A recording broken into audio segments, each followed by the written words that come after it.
Bâtonnier, c'est-à-dire que c'est respecter le patron de la Saint-Vincent, d'une façon ou d'une autre. Et c'est une tradition qui dure depuis très longtemps. J'appelle ça un peu une fierté le jour qu'on l'a. Oui, c'est un honneur pour un vigneron d'être désigné bâtonnier, c'est-à-dire maître de cérémonie de la Saint-Vincent. Cela n'arrive généralement qu'une seule fois dans la vie professionnelle et c'est une vraie responsabilité, transmettre aux plus jeunes le respect des traditions de la confrérie. Ne voyez pas dans notre fête un moment de folklore.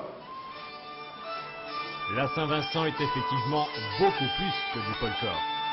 C'est d'abord une célébration religieuse et un serment, sans cesse renouvelé, de solidarité entre travailleurs de la terre.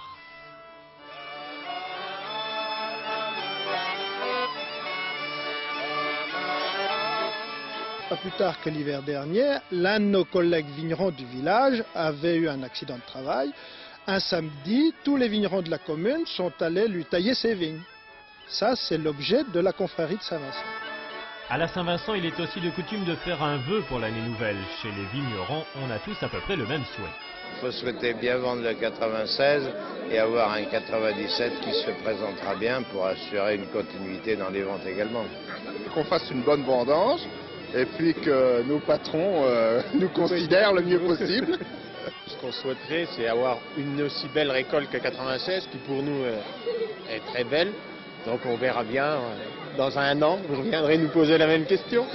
Évidemment, on profite aussi de la Saint-Vincent pour boire un peu et décorer les meilleurs vendangeurs de l'année précédente. Et puis quand les rires et les chants se seront estompés, on se rappellera que cette Saint-Vincent 97 s'est déroulée sous un ciel clair et avec un rayon de soleil, c'est bon signe.